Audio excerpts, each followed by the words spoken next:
Hey everyone, welcome to episode 6 of the Park Mapping Podcast. I'm Bruce. And I'm Harbor. And today we're going to be doing kind of a recap of my family's last trip to Disney, which we just got back like 3 days ago. It's Tuesday. We got back on Saturday. It's past Saturday. So we'll go through some things, some lessons learned, some of our trip. I'm not going to go into detail step by step, but I got it kind of laid out here. Some, like I said, tips, tricks, some things we learned. Maybe we want you to go into detail, though. Maybe. Hey, if you want some detail, we want some details. Just let me know. Yeah. It was fun watching. I kind of let you take over my Instagram account while you were gone, so it was fun watching you guys. Yeah. And a little jealous, of course, a little envious. But yeah, it was cool to watch everything. How are you hanging? How are you faring today after it's been a few days? Yeah. Because it seems like you guys went pretty hard. We did. I think we did the parks Monday through Friday. We rope dropped 3 times, but we spent a good 10 to 12 hours in each park almost every day. Wow. So I'm feeling it. Yeah. That takes a toll on your body. Yeah. On your mental health. Well, and that's why it's Tuesday. Usually we record on Sundays, but we got back on Saturday, and Sunday I was like, yeah, I need to recoup. And even you were like, I figured you might need the day. I didn't expect you to be able to come into this like less than 24 hours back home. So yeah. Nope, I needed it. So. Yeah, cool. And because, you got to... There's a lot that we got to cover today, so I'm going to keep kind of my section of this pretty short, and then we'll hear more about your trip. For State of the Parks this week, just wanted to talk about one update that we got from Disney this week, or actually I guess last week at this point. But we found out, so last year Disney announced that the Carousel of Progress at Magic Kingdom was going to get an update. They were going to put in a Walt Disney animatronic, like right at the beginning, kind of as an introduction to the show. And this is just off of last year, Disneyland opened a new show that had this Walt Disney animatronic called Walt Disney: A Magical Life. And so now Walt Disney World's getting their own. Putting him in the Carousel Progress, we also found out that they're going to be not just updating that intro to the show, and they're also going to update every scene. So I'm going to go through real quick. Oh, wow. Yeah. You haven't heard about this yet? No, well, I did, but it just, again, hearing it, I'm like, every scene. Every scene, yeah. So a lot of people figured, okay, they're going to update the last scene because that's been updated more than anything at this point. Yeah. Has been the last scene. But basically, the entire timeline is moving up about 60 years. And we'll talk about it, and there's a reason why they're going 60 years. But let's see what Disney says about it. So first of all, talking about the introduction with Walt, the audio animatronic that they're using is inspired by Walt in the 1964 special Disneyland Goes to the World's Fair. So this was like this was a TV special that Disney had put on that was all about Disney's involvement in the 1964 World's Fair. So there's like 4 different attractions that came out of the World's Fair from Disney that 3 of them ended up going back in the park. So it was Carousel of Progress, Great Moments with Mr. Lincoln, It's a Small World, and there was another one that's like Ford Magic Skyway, which basically inspired the People Mover. Okay. So all of those came out of the World's Fair. And it says here that the team's having a lot of fun sourcing and replicating many of the props seen in that special, like the prototype Tiki Bird, the Tower of the Four Winds model, a doll from It's a Small World, and much more. And actually, if you've seen the artwork, he's wearing that like blue sweater or like blue cardigan, which is the same outfit he wore in that special. And then the first act is now going to be in the 1960s. It says in the summer of 1969, our Carousel family, along with millions around the world, will gather around the television to witness one of humanity's greatest achievements, the historic moon landing. So that first scene will be, again, right now it's currently like turn of the century, 1900s around there. Now we're at 1969. Act 2 is going to be 1980s. It says in the 80s, where everything's bigger and better. We pick up with the family on a Halloween night of 1985, and for the first time ever, Sarah is taking center stage. So now we're at 1985. All right. which is crazy. I'm like, that's not much further than my birthday.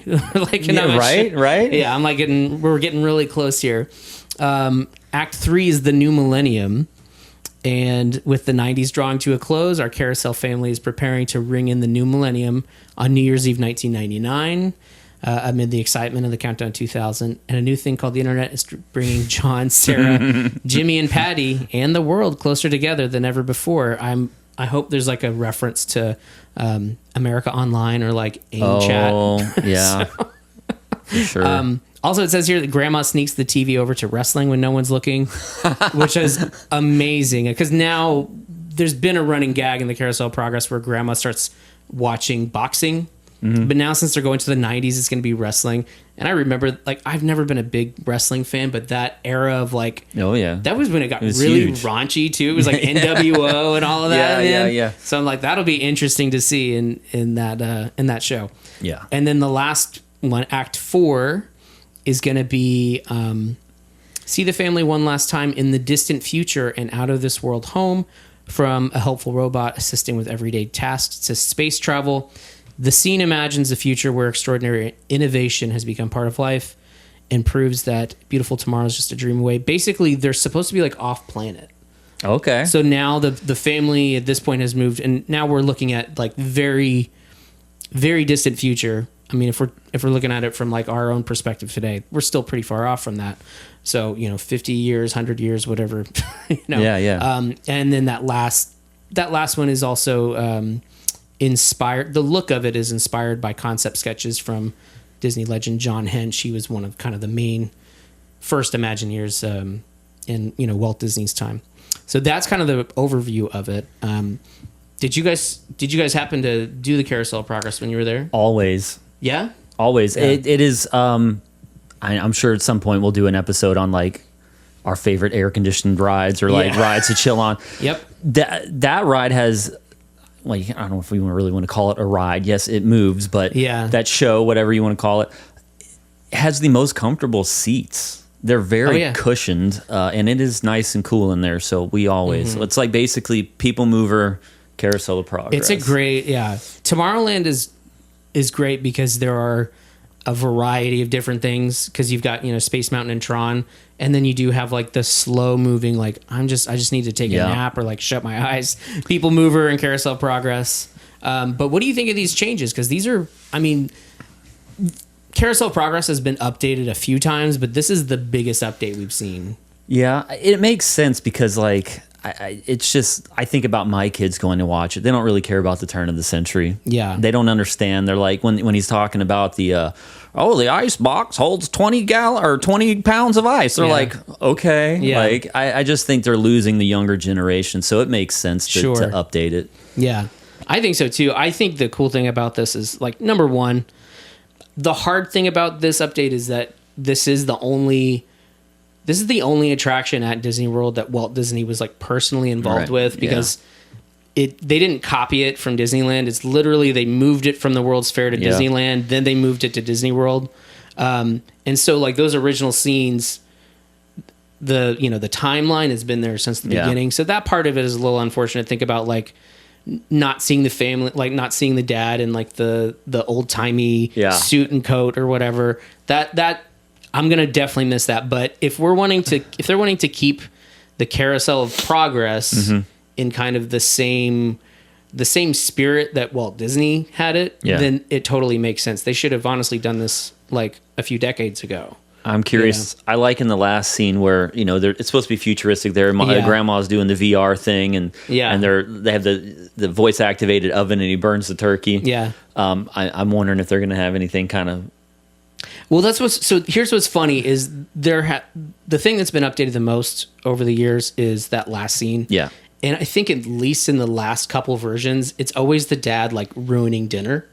So that's like a tradition I think that they're going to carry on is that the dad like can't make dinner, I guess, or something. So doesn't know how to cook. But the other thing that I think is cool is just so much of like so much of what Walt Disney did was we talked about this when we did the roller coaster things, and I was talking about Space Mountain. He was such a futurist and like wanted had an optimistic view of the future. That's something that like a lot of people don't have right now because just the world is where it is, you know? Yeah. So to me, I just think this is cool that we'll have somewhere that has that optimism about the future and is up to date as well. Yeah. As, you know, because Carousel of Progress has been out of date for a while now. Like even the final scene.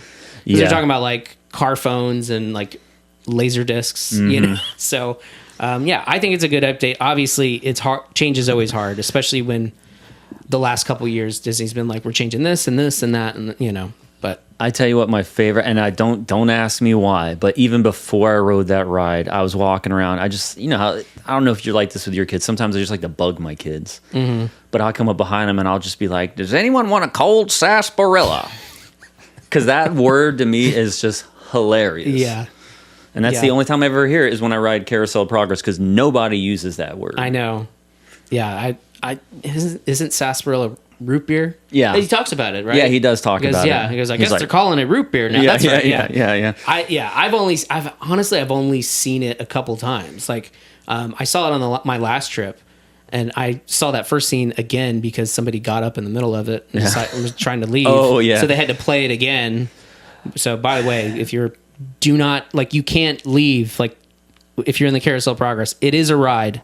Even though it looks like a show. Well, I think they give you like, not a warning, but they're like, hey, it's a 20-minute show. So if you don't think you can sit through it, like exit now. Yeah. So make sure that you stay seated so you don't have to, so that 20-minute show doesn't become a 30-minute show. Yeah. But yeah, so obviously lots of updates coming up, and we're going to talk about construction and stuff from your trip. Yeah. But I think this is another sign that I think the parks are going in a good direction where they're giving us updates, but they're also like making sure that there's things for the fans and things that, you know, they're not just adding a bunch of big rides that are impressive but it's like the little things too. It's like the things that the small touches that why we go to Disney, you know? So, all right. So let's go ahead and talk about your guys' trip. So, man, where do you want to start? Well, so I'll just give you like a real brief overview of like how the week went. So, I mean, we got in on Saturday. Our intent was Saturday we stayed off property. Yeah. And then we were checking into Disney hotel on Sunday. We were going to go to a water park. That didn't pan out. I think we ended up just hanging out in Disney Springs and going into Winter Park. And got some lunch, stuff like that. So, cool. Yeah, my wife made a little reel about that. We went and got some good food and all that. But basically, Monday, we went to Epcot for it was the last day of the festival. So we had to get in there and sneak in some food. And like you said, I think you made a joke about the scraps or something like that. But we had to get there to get some food. Tuesday, I think we did Magic Kingdom. Wednesday, we did Animal Kingdom. Thursday we split. We always do one day because to me you can't really do Magic Kingdom in one day. I mean, you could if you're like really on your game. You have to just be nonstop. Going. But we always do one day. We do Epcot one day, Magic Kingdom one day, and then we always try to do one day where we split the two because it's just so easy with the monorail, right? So Thursday we did Epcot and Magic Kingdom, and then Friday it was just Hollywood Studios because it was my daughter's 13th birthday that Friday. That's her favorite park. And we did that. And so I'm not going to go day by day, but there are some things I want to touch on towards the end. Like, I didn't get to ride the new Muppets ride because that thing shut down. And I wanted to put it in here. I think I'm going to touch on it a little bit, but the rides were going down like crazy at Magic Kingdom. Big Thunder probably in one day went down 5 or 6 times. Tiana's Bayou Adventure went down 3 or 4 times. Rock and Roller Coaster was going down. It pretty much seemed like it was, you know, almost every hour on the hour. To be fair, I feel like Rock and Roller Coaster went down a lot before too. Okay. I remember not this last time that I went, but that there was another time where I had to come back the next day to ride Rock and Roller Coaster because it was out most of the morning, and then I had to make it to like a lightning lane at Epcot and just didn't get to make it that day because it opened and then it was like a 80-minute wait or whatever. Yeah, no. You know, so, but that's unfortunate that, you know, with it being so new and everything, you didn't get to do it. Yeah, I was. Yeah, trust But you me. did get to see the whole queue, I guess. Well, but I didn't because we had lightning lanes, and that's one of my gripes about the light. And I've heard someone else talk about it too. Is if you do the lightning lane, and this is the deal with a lot of the rides now. If you like rope drop and you get there early and you go through like the regular queue, you get to probably see everything. Albeit you're going really fast, right? So you can't really stop and enjoy it. So, but if you do the lightning lanes, you take a different route. So we went basically into one little room and then straight into the pre-show.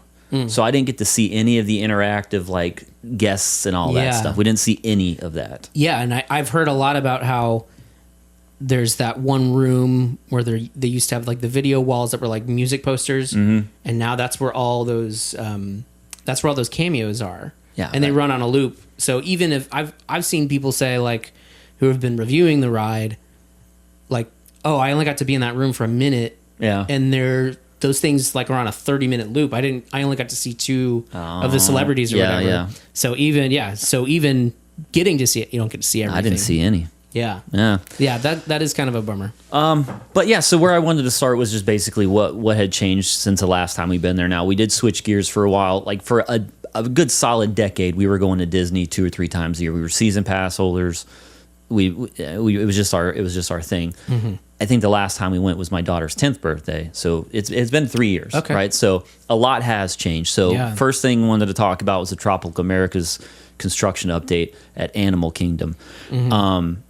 I was trying to get some footage and some photos. They did a really good job on this one. It's not like at Magic Kingdom, which we'll talk about, where you can basically see into the construction zone.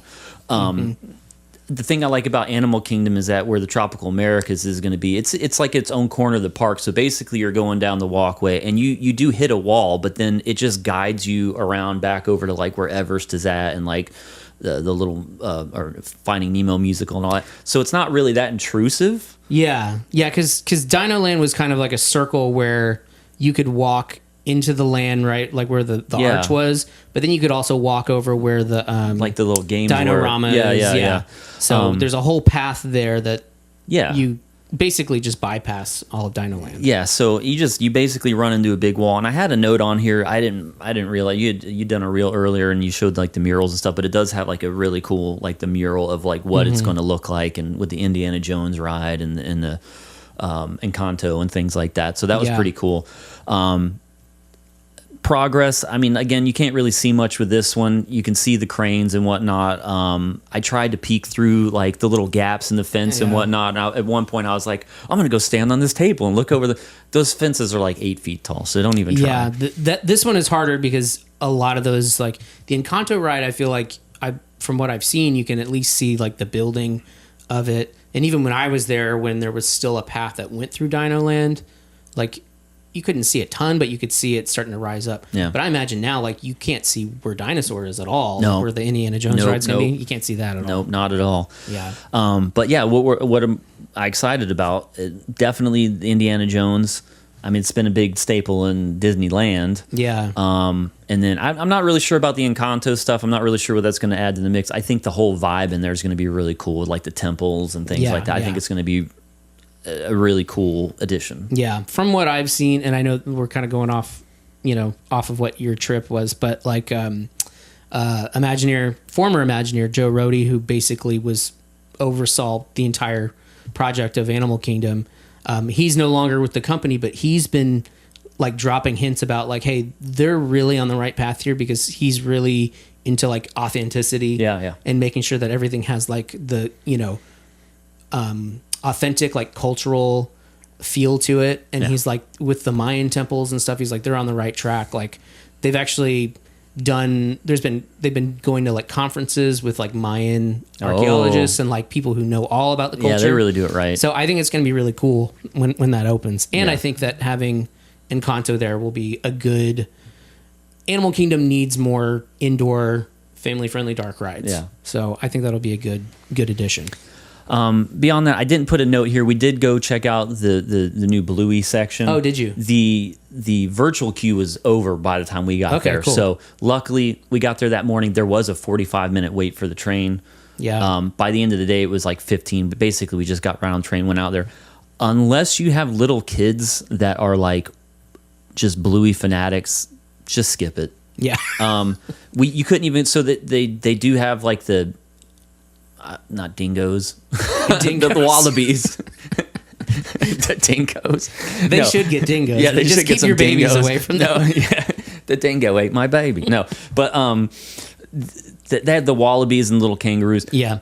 But they were still getting acclimated, so you couldn't even go into the little enclosure. You could only see through the fence. And then there's really only one activity there. You wait in line, and it was like herding cattle. We were in. You get into you walk into the building. If anyone's familiar with what was, how it was set up before, it's like it was a petting zoo, and then just a little building, and you walk in. The theming's really cool. The paint's on the wall, like everything is very bluey themed. You go into a section, and it's a big open room. And they just have it roped off with those like stretched out, barrier things. Yeah. And they put you in one section, and then they open it, and then they put you in another section, and then they open it, and they put you in another section. Oh, wow. And you do this rotation until you get to the actual activity. And Bluey and Bingo come out, and they play a couple games. It lasts about 15 minutes or so. You play a couple games with them, and then they scoot you out the door. Oh, wow. So Yeah. our kids were a little old. The whole family likes Bluey. But it was like my 13-year-old, my 11-year-old, and like a bunch of 6-year-olds. It seems like, that's obviously they want to have Bluey in the parks because it's one of the most popular kids shows for the last 6 years or however long it's been. But and they need people to come to Animal Kingdom right now because there's not a lot there. Mm-hmm. But it's a bummer that you are taking little kids and making them wait to get on a train and then getting them there. Yeah, it is really far away. It's a lot. So I imagine once they have somewhere else to put them, that maybe that they'll go that route, take them somewhere else in the park or something. Next up, a couple of Magic Kingdom updates. I mean, we've touched on a lot of this. I just put some of the things that were like noticeable to me was like when you are, going around Liberty Square and, on your way to Big Thunder and all that. That wall, like literally, I mean, what was the name of the body of water? Rivers of America. The Rivers of America, right? So from Big Thunder all the way around back to Haunted Mansion is just a giant wall. And you can still walk on like the docks, but like when you look down, it's just dirt and trash now. There's no water. There's nothing. It's wild. So I put on here, there's just really, it was really weird to see that. Yeah. And then, but when you're on Big Thunder, literally there are multiple parts of the queue where you're just looking straight down into the construction. So you can see everything. You see the concrete pillars, you can see the cement trucks, you can see walls that they're constructing. So that was kind of cool, but also like it has a huge impact on the atmosphere. Sure. Yeah. I think that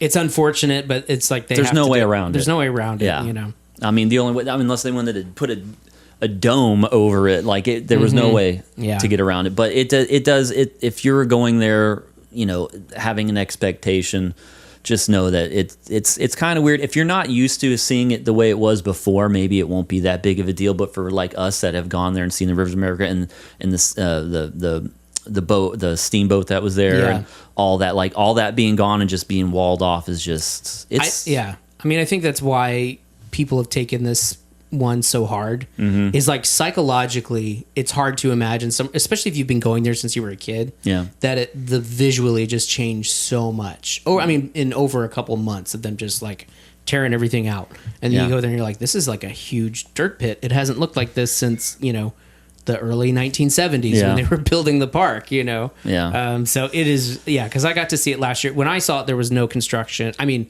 it was all demolition, and they just basically cleared the land. Now they've actually got, they're actually like putting up like the concrete. It's moving pretty quick, I think. Yeah. Well, I mean, of course they're going to move pretty quick on that, but I mean, other than those two big, the parks with the Magic Kingdom and Animal Kingdom, Epcot doesn't really have a lot of construction or any construction going on, nor does Hollywood Studios. Like that's all done. Well, they have the Hollywood Studios is still working on Monsters Inc. Yes, you're right. And you know what? I did not put those notes on there, but so I did get some footage of that too. That again, it wasn't super intrusive. Yeah, and that's it's less out of the way. Yeah, because it's on your way. Like you go from Star Tours and you're walking through basically the New York set or whatever. I think now, even though those were originally New York sets, it's supposed to be L.A. But yeah, this is like those city facades or whatever. Yeah. Whatever you want to call it, the city facade. Yes, it was just this was their transition now to Monsters Inc. It's going to be monster buildings now. Yeah. So I mean, not a lot to report there. Again, you did a reel on it earlier with a lot more information on Monstropolis and everything that's coming there. So sure. Well, yeah, we know it's, and that was that Disney gave us. Disney put out some more information about what's going to go in the Monsters Inc. land. Yeah. But still, my main thing was like, we're still missing like what is actually replacing Muppet Vision 3D. Because the door coaster is basically going behind the park. They're expanding into the old, what was the cast member parking lot. So that's all going, if you remember doing Muppet Vision 3D and then coming out the back at the end, there was like that wall and there's like maybe a facade behind it, an old building facade. That is all going to be open and they're expanding that to the roller coaster. But we still don't know what, there's going to be some kind of show where Muppet Vision was. We don't know really any of the details yet. So,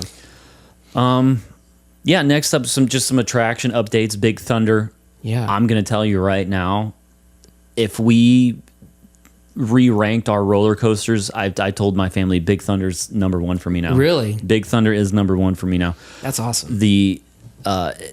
And again, going back to the way that they smoothed out the track, and was it going to take away from some of the kind of like rough and tumble? That ride's meant to be a crazy off the rails kind of ride. There's still that one spot where you do this number, that still feels the same, but everything else, and it's the most quiet. Like before, you could hear when you were going down the rails, like you could hear. It is like whisper quiet. Really? It's eerily quiet. Like even when the train's pulling in, like you can't hear. It's just like, it's the weirdest thing, but it is so smooth. The Golden Nugget scene, I told you about this. I was texting you about it. I think they did an amazing job with that. The cavern scene, all that stuff was just great. That's so cool. Yeah. I really enjoyed it. I can't wait to get back on it at some point. I did, and I don't know if we want to post it or what, but I did do kind of like a full ride. I was surprised at how smooth it came out, to be honest with you. I thought I was going to be, but no, it was actually really good. That's awesome. You did Test Track at Epcot too. I got these kind of mixed. I should just go to Tiana's, but I got Test Track next on here. So Test Track, it was kind of the same for me. I feel like there was a lot of parts in the original Test Track when you're doing the weaving and the stuff. Yeah. They did smooth a lot of that out. Monica, my wife, she still thought it was a little rough. But I think that's kind of part of the ride. I mean, you're testing a vehicle. Yeah. They totally got rid of the part where you create your own vehicle now, though. So you're just kind of getting in a vehicle and just testing the performance. Yeah. It's supposed to be more of like going back to more of the educational aspect of Epcot is from what I understand. Because they even said like when they redid this version, they were like, there's a lot of homages to World of Motion, which was the original attraction that was in that building. Yeah. And that was very, very similar to like Spaceship Earth, where it's like a history through, in this case, transportation. It was more of like a kind of there's a lot of jokes and stuff, and it wasn't as serious as Spaceship Earth. But yeah, it's more kind of taking Epcot back to that like edutainment kind of thing. And so, I know that they took out, now I never saw the first two versions of Test Track because it's a long story of like every time I went to Epcot in the late 90s, they literally kept saying like Test Track is coming like spring 1997, and I went in spring 1997 and like it's not open. Yeah. And then I went back in like 1998, it's not open, and then 1999 they opened it, but I didn't go back to Epcot for like another 25 years. So, yeah. But the ride times or wait times were routinely for standby was like 110 minutes on there. So 90 to 110 minutes I saw on that. So a lot of people were excited about that one, but it was a better experience for me. Yeah. So you like it more than the last version? I do. I didn't really care to design your own vehicle because I felt like once you got in the ride, anyways, it didn't really account for any of that stuff that you designed. Like the top speed stayed the same, all that, whatever. Yeah. But it was. I like the updates. It was nice. Yeah. Tiana's Bayou Adventure, I know it's been open for a little bit. This was our first time riding it. I admittedly had only been on Splash Mountain one time. Really? Yeah. Wow. And all the times we went, because every time we've ever went, either the kids were too small to ride it, or we just didn't want to get wet. And so one time when my son was probably 4 or 5, we went on it and it broke down after the drop, but we got almost to the end. Yeah. And we actually had to get off and go. They took us to background. Oh, wow. It was nuts because it smelled, dude. It was like, there was like the old like logs that had been decommissioned or taken off that were getting repaired or whatever. It smelled like diesel back there. It was it was weird. Yeah. It was weird. But we rode it twice, once during the day, once at night. Mm-hmm. And I mean, the animatronics were great. The story is awesome. Good. Yeah. I mean, I loved it. I like it. I don't know if I like it more than Splash Mountain. They're probably about the same for me because I did ride it I rode Splash Mountain as a kid. Probably one of the first like thrill rides I ever did. Loved the music and stuff. I understand why they felt like they needed to change it. It's it doesn't bother me or anything. I think the ride, I think the music is really good. Yeah. Like I like when you first drop into the bayou and they do like the Gonna Take You There. Like that's a great song. Love that song. My only complaint of it is that just there's always at least one animatronic down whenever I go on it. Yeah, and it was the same. It was the same here. Louis, the big the alligator. There was one part where you go and he's just. I saw the video. I saw some of your videos. I was like, oh man, yep. His mouth did move, yeah, but he did not. The creepiest thing, I think, the first time I rode it, the Mama Odie at the top of the hill. Yeah, she was completely frozen except her mouth. So only her mouth was moving. She was like, yeah, that could be. I was like, crazy. Oh wow, yeah. it was like Five Nights at Freddy's or something. But yeah. I know. Yeah, that's one that people love to complain about. I'm just not on board with that. I'm like, it's fun. It's the same ride. I like it. I don't know. Yeah, it's fun. Yeah, you're not just like everything. It's the same ride, just it's dressed differently. Mm-hmm. Ratatouille, the big change there is it's no longer 3D. Yeah. I'm not going to go too much into it. It's not the ride's exactly the same. I think I prefer it without the 3D. Although there's just one scene at the beginning where you know how, just like Muppet Vision, like they always have to throw out some wow factor, like to let you know you're watching 3D. The cheap 3D tricks. Yeah. And so at the beginning, there's this part where like the plates are flying around and it's supposed to look like they're flying at you. Well, they don't anymore. Everything's just 2D. So you're like, you know what the effect was supposed to be.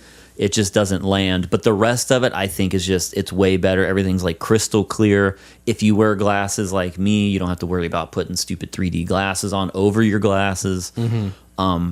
I think it was a good move to get rid of the 3D ass. I don't know why they did it exactly. I think that so there's 2 versions of this ride. There's one in Paris as well. Mm-hmm. And I think they tried it in Paris first and they found that people liked it more without 3D. Okay. I think it's because anytime you have like 3D movies are one thing, but a 3D ride is something else because it's a lot of movement, and then you've also got the 3D aspect of it, and you put those two together. It doesn't always work. So I think maybe it just didn't work out as well as they wanted it to, and sure.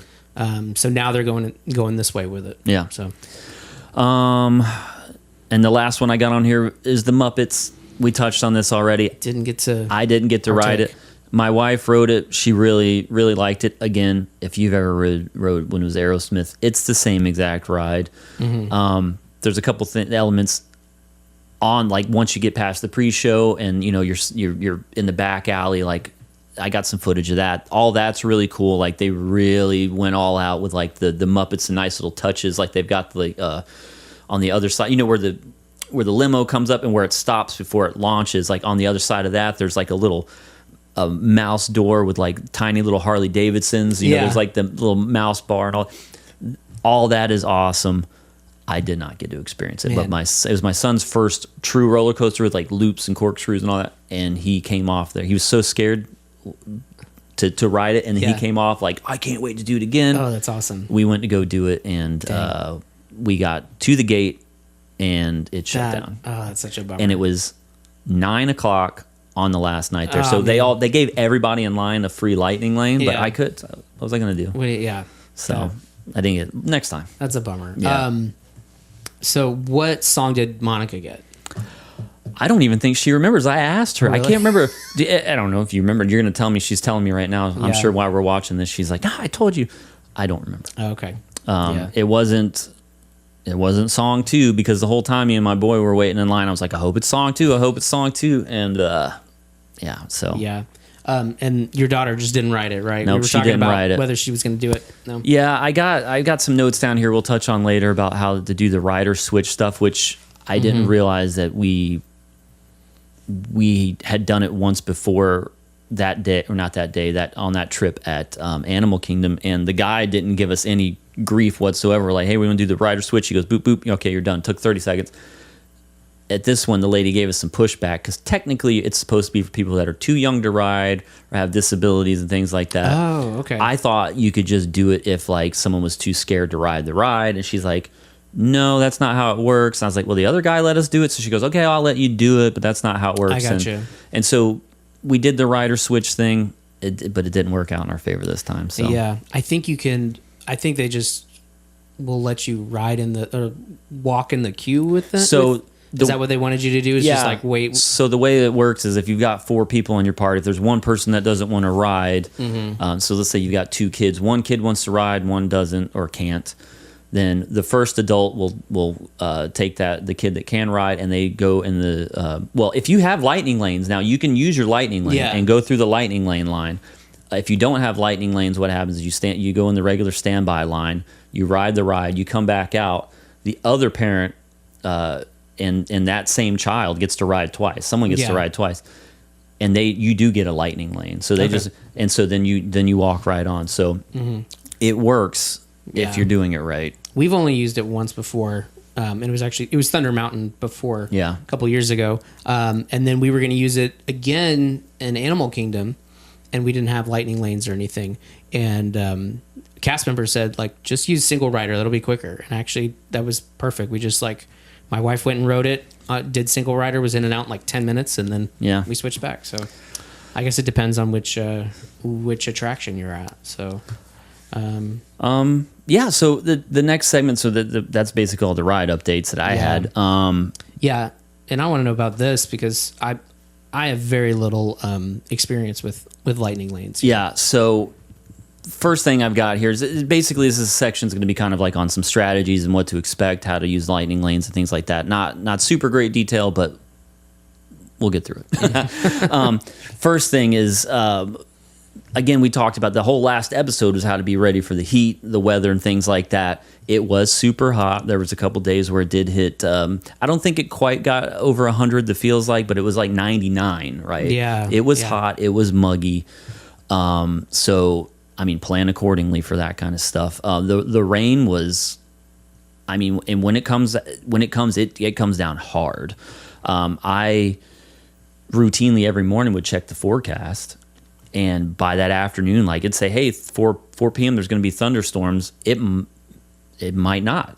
Yeah. I mean, sometimes it just goes away. Other times it says, hey, it's not going to rain until 3 p.m. It's like a monsoon. So just be prepared for changes in the weather and things like that. So it's hard to strategize for that, but an umbrella, raincoat. Like I think if we had ponchos, we were waiting in line for Spaceship Earth, and it really started to come down, and we just had to stand there. We were waiting in the standby line. There was nowhere to go. We're like, whatever. We're already wet. Just let it happen. That's one of the worst ones to be like, because that one's not. I mean, unless you're under. We were not under it. Yeah, we were tough. Yeah, but I mean, yeah, the weather can change your plans. Again, there's a lot of rides that go down, mainly at Magic Kingdom, where there's, I mean, like most of the stuff's outdoors. Couple rides at Hollywood Studios, but rides can go down. So I mean, it's hard to strategize for that, but just know that your plans are going to change based on the weather, and that can include ride closures or just getting absolutely drenched. So the Lightning Lane multi-pass, oh my gosh. So this was our friend. Now, we touched on this on one of the last episodes too, where we kind of messed up, and if you're staying on property 7 days before your trip, you can make your lightning lanes for the whole week. If you're staying there 8 days, 7 days before that first day, you can make lightning lanes for that whole entire 8 days of your trip. Yeah, and then maybe just quickly explain kind of how it works, right? So you can I guess it's a week if you're staying on property, 3 days if you're not. Yeah. Before your trip, you can pre-book 3 of those lightning lanes, so those are set for your trip. And then once you hit your first lightning lane, then you can book another one, right? Exactly. And so just keep going throughout whatever's available. The best strategy here is to take advantage of that 7 days or 3 days if you can. Book the earliest lightning. I'm going to touch on this a little bit. The burner, we talked about the burner ride thing a little bit. Some of our rides we got a lot later, so I couldn't, until like 11 o'clock when we tapped into that one. I couldn't book another one. But so when you're doing your initial booking, you can have one tier ride. So like at Magic Kingdom, tier 1 is Big Thunder, Tiana's, and what's the other one? It's not. Is it Space Mountain? It might be Seven Dwarves. I can't remember. Seven Dwarfs is a individual lightning lane. There's a couple that are a la carte basically. You can only I can't remember, but for this purposes, like there's a certain amount of rides. You can only have one tier 1, and then you can have 2 tier 2s. Now, when you get to the park, let's say one of your tier 2s, like let's say all you could get was I don't know, It's a Small World. Yeah. At 9 a.m. As soon as you tap into that, it opens everything up, and you can book and you can stack tier 1s. Yeah. Right. So you can still only have like 3 at a time, but you can have Big Thunder and Tiana's at the same time if you play your cards right. You can only book one lightning lane per ride per day, though. So you can't like ride Tiana's and then, oh, hey, there's another one at 4 o'clock and redo it. Yeah. But if you get there early enough, we did it a couple times where we got in the standby line, and then I got a lightning lane, and then we rewrote it. So, but I got a note on here that refreshing is your friend, because there were so many times where the lightning lanes just didn't work for us, and people are constantly changing their plans. Tons of other families, whether they're canceling them or changing their time. So I would sit there literally. Mm-hmm. I'm that guy, and honestly, there should be someone if someone in your party's got the patience to do it. Yeah. I have that app open, and I'm refreshing because maybe our lightning lane was at 11 o'clock, and I refreshed. I'm like, oh shoot, there's one at 10. Yeah, I'll get that one because we can tap into it earlier and make another one. So keep refreshing that app. Yeah, and you can really. Let me ask you this. So for you, doing the refresh and stuff, obviously that helps you get the rides you want. Does that take away from the experience of the day for you at all? Where like kind of having to be on your phone? I think it depends on your personality. Yeah, me, it's thrilling. Okay, like it's like a game basically. Yeah, it's almost like if you've ever like when the PlayStation 5 came out for the first time, it was really hard to get, and you sit there and you're like you're refreshing, you're trying to be that first person like to get that drop. It's like that for me. So like a good example was our last day. Yeah, our first lightning lane wasn't until 11 o'clock, and I was like, this isn't going to work. The park's really busy. So I kept refreshing, and I found this is where the burner ride strategy comes in. I changed our 11 o'clock lightning lane to a 9 o'clock for the Frozen Ever After. And this is the funniest thing. We went straight there at 9. Well, we rope dropped that Friday, and we rode Mickey Minnie's Runaway Railway. And then when we came out, it was like almost 9 o'clock. So we went and tapped into that. And the lady goes, are you just doing a tap and go, or are you watching the show? And I was like, oh, you know what's up. So you don't have to stay through the show? No. Oh, she goes, I wish I would have known that. So, and I'm talking, as soon as you tap your Magic Band or your card, you go to the app, and it's like, you can book another lightning lane. So that's when I ended up booking Rock and Roller Coaster. So we did end up having Slinky Dog and Rock and Roller Coaster at the same time. Those are both tier 1s. That's good. Of course, I didn't get to ride. We know how that worked out, but we did get to ride Slinky Dog. But so refreshing is the app is great, and then the burner ride thing. So if you can't get what you want, or you're looking to get another tier 1 stacked, book something that you don't necessarily want to ride early in the day, tap into it, and then it kind of opens things up for you. Yeah, I've only really used multipass, the lightning lane multipass, one time, and I was a little frustrated with it. For one thing, we weren't staying on property, so we didn't get that like 7 days ahead or whatever. Yeah, but basically got to a point where it's like not a lot of good options or whatever. But we had gotten Tower of Terror, and then I tap into Tower of Terror, and I think a couple of the rides you actually have to tap in twice, and I think Tower of Terror is one of them. Some of them you do, the beginning and the end. And so we tapped in, and then I'm looking for stuff, and I'm like, man, I'm in like one of the best queues in Disney World, because like that hotel lobby is just amazing, and I'm like, and I'm looking at my phone. Like, so I just put it away. I was like, Yeah. I don't want to do this anymore. You know, but it just depends on your situation, and especially if you have, you know, I went with it was just me and my wife at that point where it was like, we can just do what we want. But when you have your whole family or a big group, everybody's got expectations what they needed, what they want to do. So, you know, it's different strokes for different folks, I guess. We like the lightning lane system. The only thing I don't like about it is the literally, depending on when you're going, the prices change. It could be like, I think the lowest one is $18 a person, usually for Animal Kingdom. It's $18 a person just to have the privilege to book a lightning lane. And you might not even get the ones that you want. Yeah. In all honesty, I think for the entire trip to get lightning lanes cost us almost $700. That's crazy. Because and we did a couple of individual lightning lanes as well. So, you know, it was, I think the most expensive day was like Magic Kingdom. I think it was $35 per person for the lightning lane. So that was $150 for that one day for us just to even be able to access the lightning lanes. And then if you don't know what you're doing and you can't make the best of it, then you just shoot yourself in the foot and you just wasted a bunch of money. But you really need to do your research before you get the lightning lanes, know how it operates so you can make the best of it before your trip. Yeah. And to be fair too, other parks have, you know, skip the line services, and they're a lot more expensive.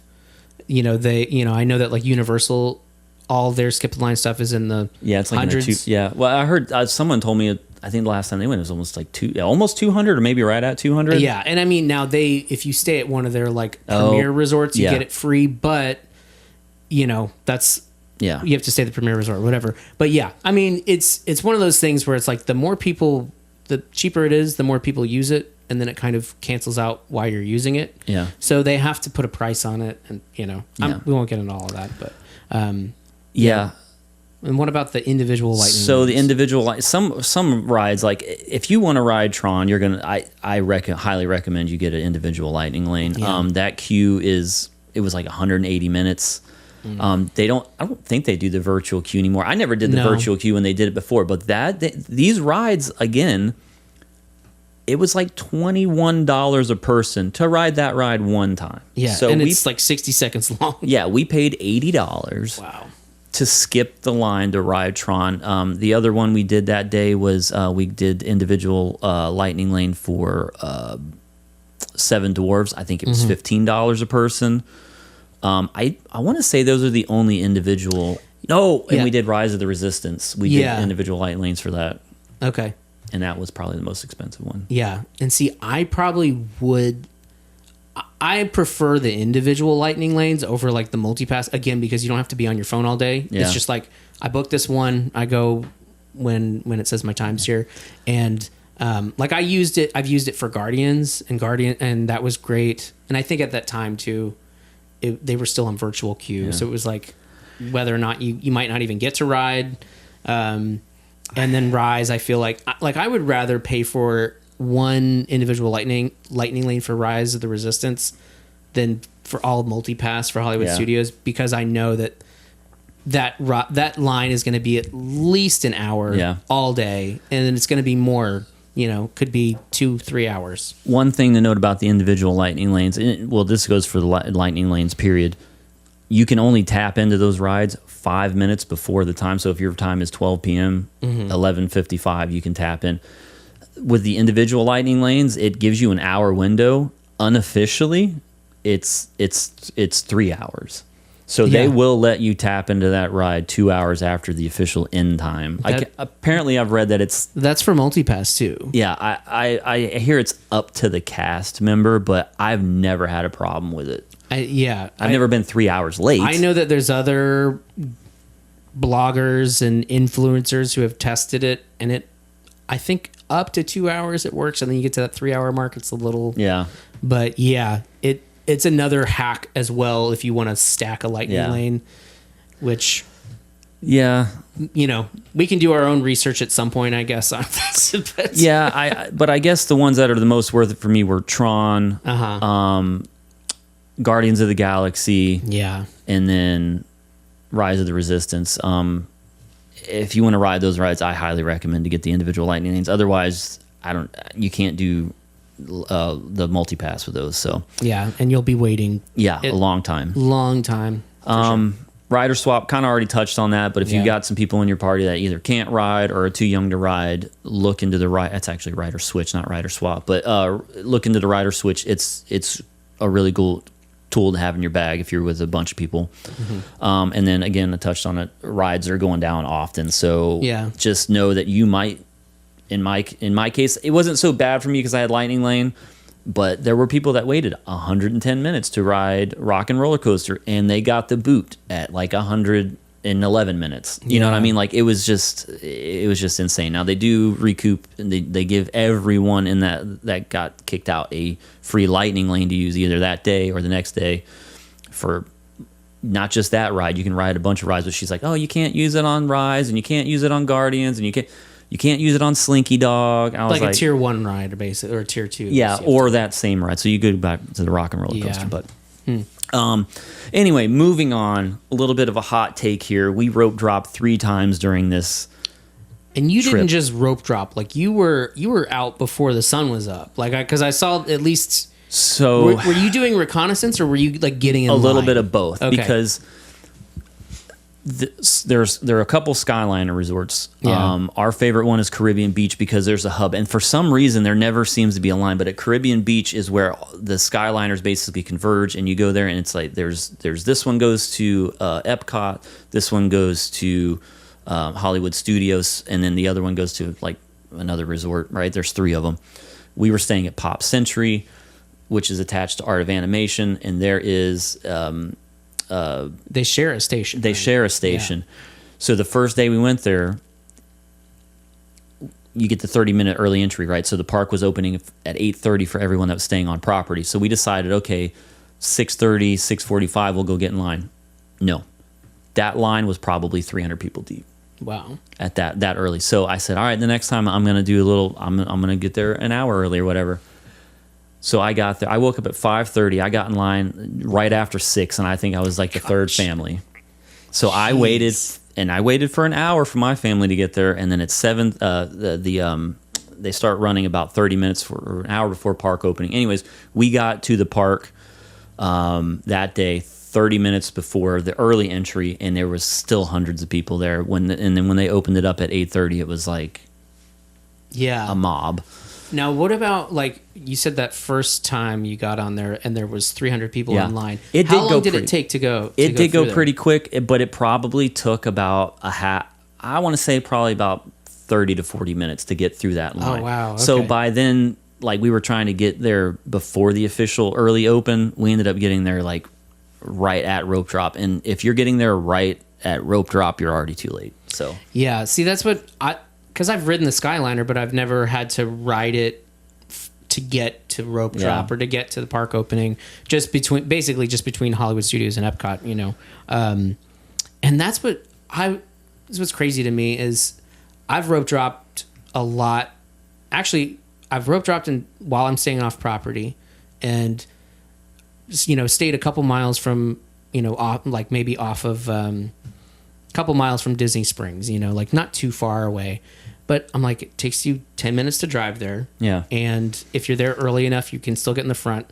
And you don't really have a hard time getting into the park. At least I haven't had that. I'm sure other days there are.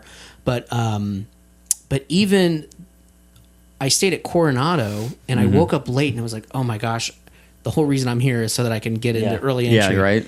And I like rolled out of bed and like put on clothes and I didn't take the bus. I drove. I had my car. Yeah. Got there in 7 minutes and I was through the gates in like 10. So I'm like, the Skyliner to me seems so appealing, but maybe you're not getting what you really pay for, I guess. Yeah, it really depends, but a couple of cases is it worth rope dropping? There are lower wait times, and you can, if you do it just right, you can get a lot done before like lunch, before noon. Cases against it, yet you do have to wake up super early. Transportation stress. Are you driving? Are you taking the bus? Are you taking the Skyliner? And you do have to get, you do have to get in line, like the Skyliner line, super, super early.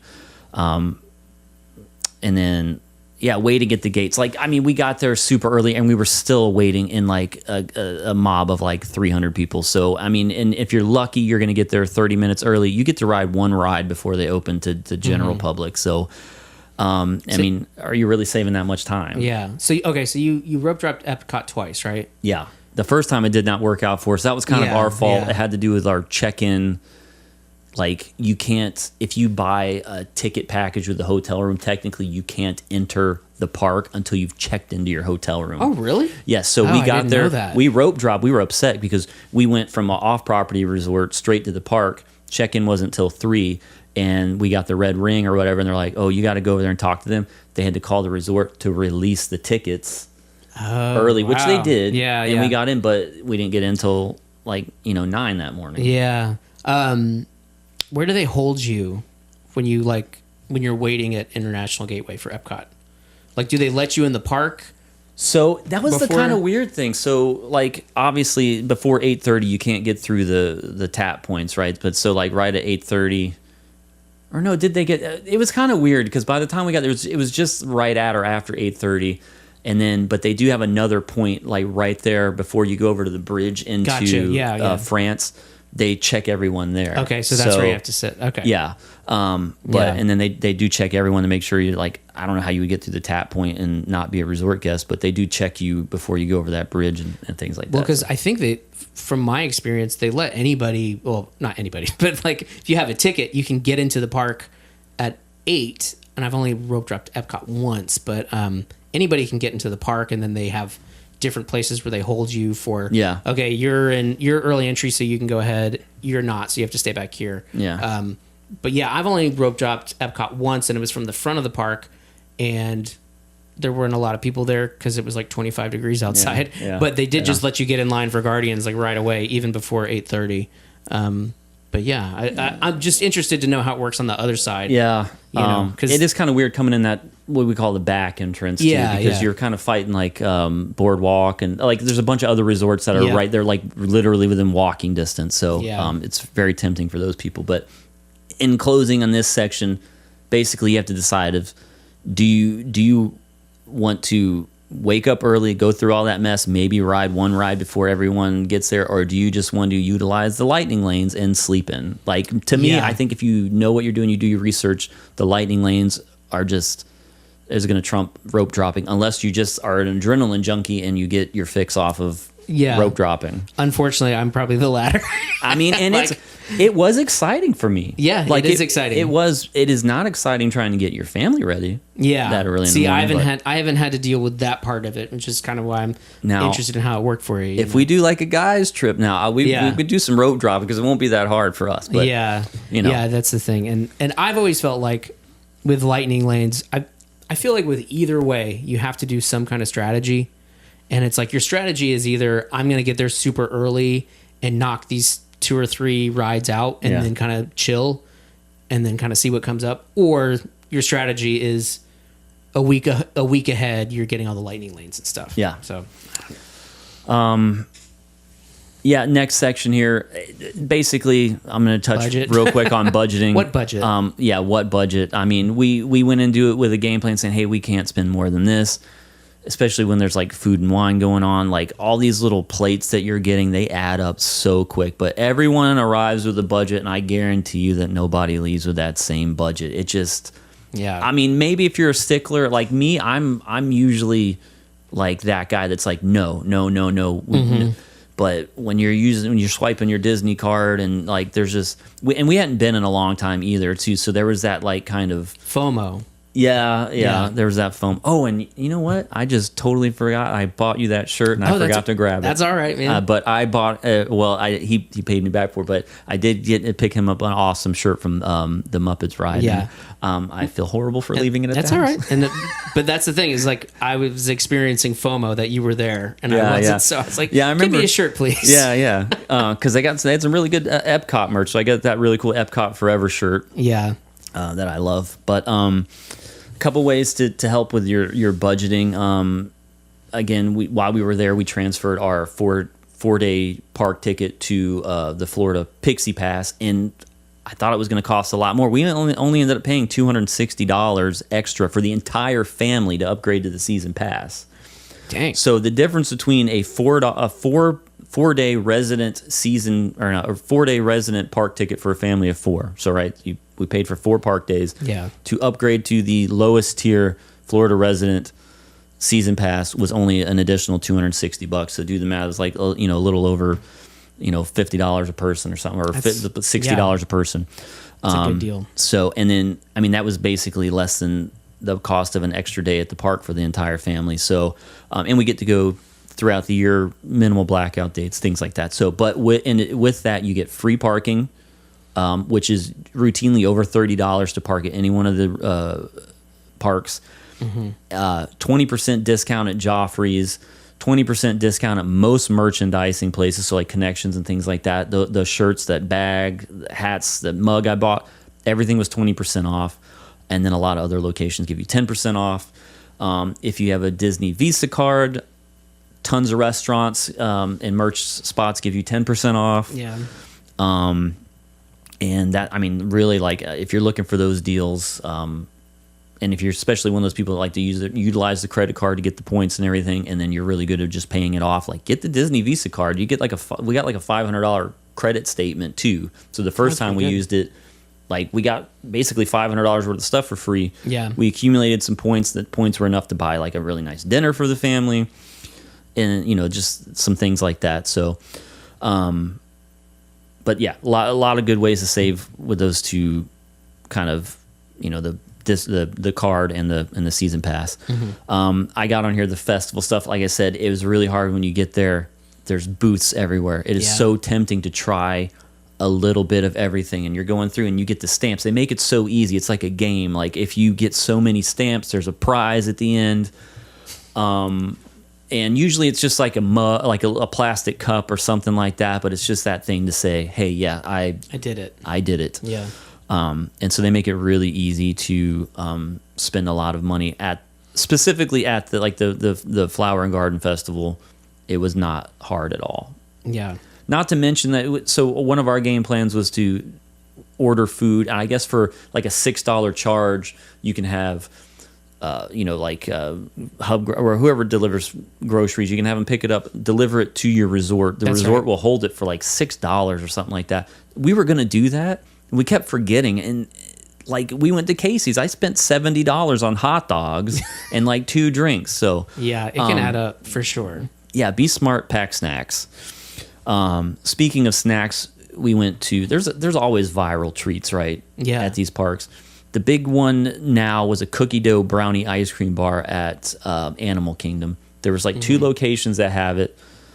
It was actually kind of reasonably priced for what it was. It's a snack bar. I mean, it was probably about that, probably close to the size of my phone. Everything I've seen pictures of it. It looks big. It looks plenty. It was extremely sweet. It was delicious though. We ended up I told Monica, I was like, just get one, we'll split it. She ended up getting 2, and the kids split one and we split another one. But oh my God, was it worth the money? It was like $6.50. Yeah, I think it was. You can split it with another person easily. Yeah, that's not bad. It was good, but it was literally vanilla ice cream, cookie dough, and brownie. So you could probably make it at home. So it's not worth going out of your way for it. But and there was a long line. Because I was going to say, there's like long lines for this thing now. Yeah, there's long lines for it. And then just a couple other things to know when you get there. You're going to see there's merch everywhere. You're going to want to, one souvenir becomes 3, one snack becomes 5. Yeah. Like, so just go in there again with a game plan. So, what's funny is I'm kind of immune to this of like picking up merch, except for this one time because I need this Sam Eagle shirt for 4th of July. But when I was growing up, and I've talked about this before, I was like, we would go to the park for one day, and it's like, bring snacks. Like, we're not going to spend a lot of money. So it's like, if you even like if I just hinted at my parents of like, I don't know, maybe I could like get a shirt or something. They'd be like, what do you want to be, a tourist or something? Oh, they'd be like, what, you want people to actually see you wearing a Disney shirt? Are you sure about that? I was like, never mind. So even like, I went for my birthday and I was like, I want to get something. And I just hear that voice in the back of my head. I'm like, are you a tourist or something? I'm like, okay, well, I did last time I did buy a sweatshirt and a pin. I've been doing pins because they're cheap.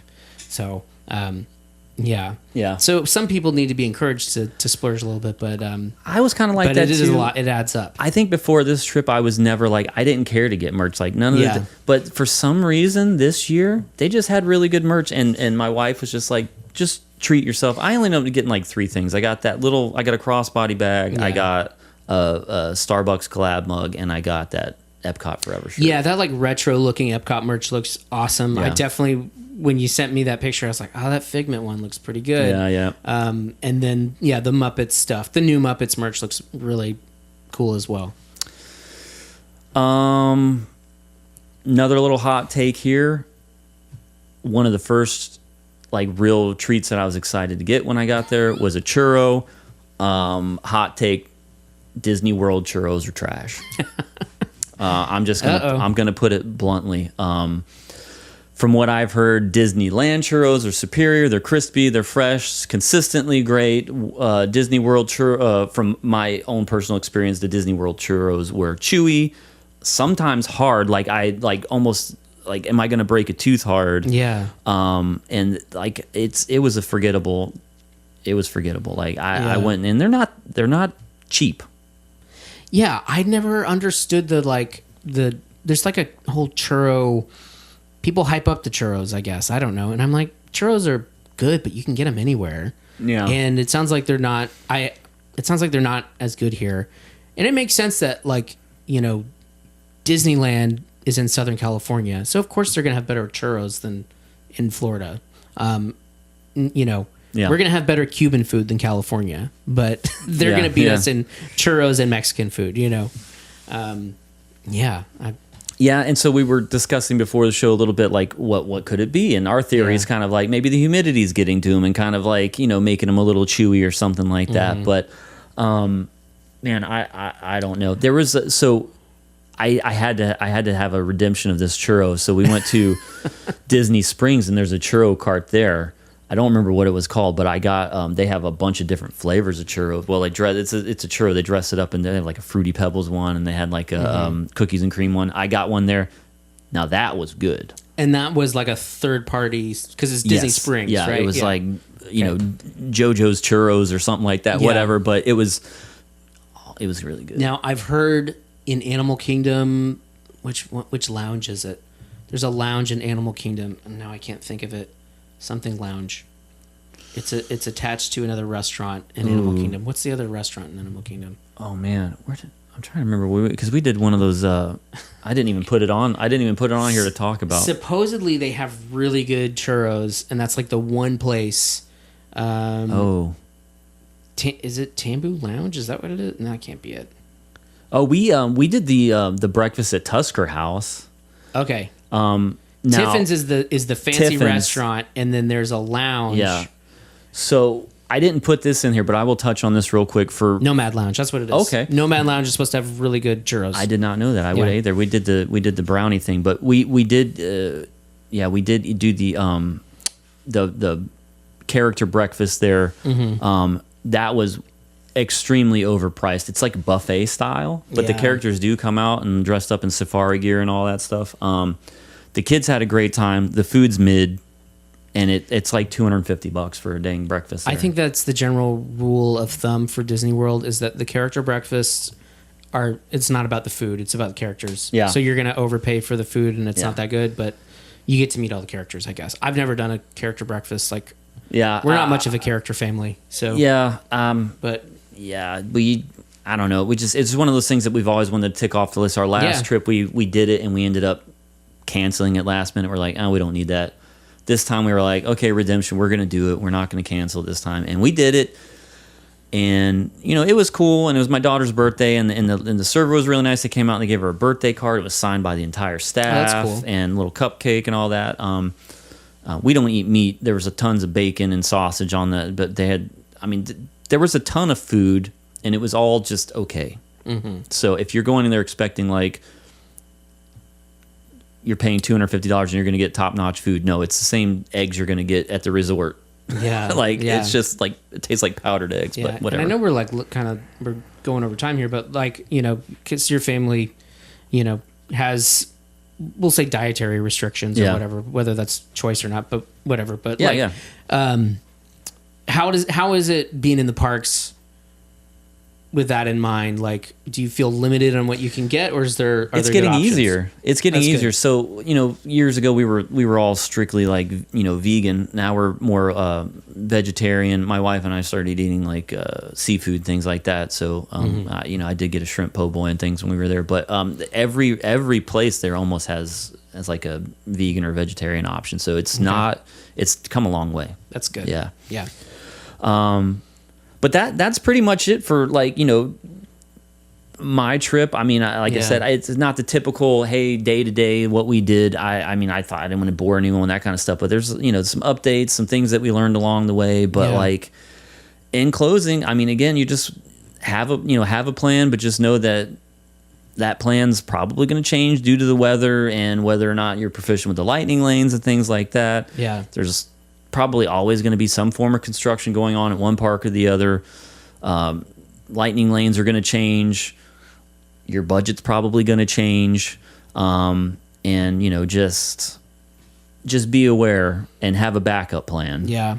So any, just as we close, any good moments that you had, whether that was, something, just a kind of a magic moment, I guess, because a lot of when we talk about going to Disney, like all the rides and the shows, and that's what you're really looking forward to. But is there anything like kind of outside the normal stuff that really stood out to you? Yeah, actually, so I'll be 100% honest with you. A lot of times we have a lot of really good interactions with the cast members. Yeah, and there was one go around, and I think twice on this trip, maybe even 3 times, you can go into the app and you can give cast members shout outs if they made your day more memorable or things like that. And we were in line for the Barnstormer. My daughter was wearing her, hey, it's my birthday pin.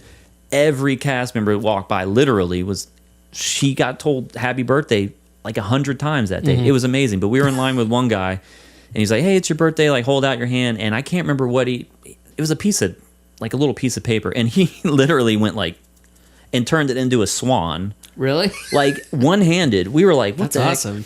And gave it to her and she still got it. But like stuff like that, I mean, it's just a guy from like Melbourne, Florida or whatever, but he's dressed up, for the Goofy's Barnstormer, and he made the world's tiniest paper swan in an instant for my daughter for her birthday, and I was just like, that's cool. That was super memorable. So yeah, cast members are the best. Yeah, like especially the ones that most I would say 99% of my interactions with cast members, they love their job. They want to be there. They want to help you.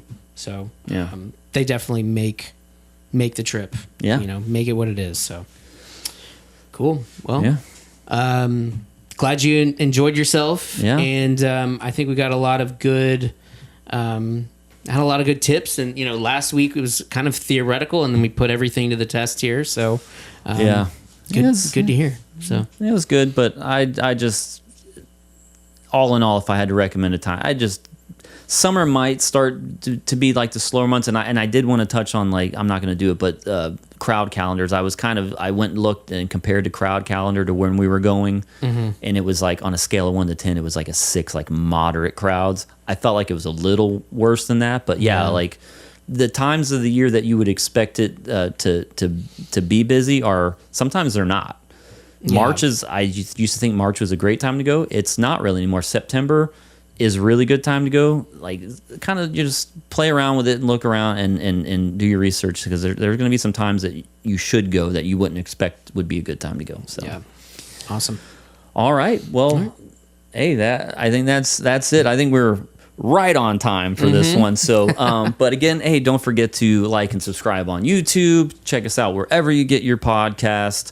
Instagram at Park Mapping, always posting some good shorts and reels there. This guy's always got some really good behind the scenes info going on. I don't know where I it's just up in my brain somewhere. I have to get it out sometimes. So it's fun. I enjoy watching them, so you should too. But anyways, yeah, that's it. All right. Thanks, guys. See ya.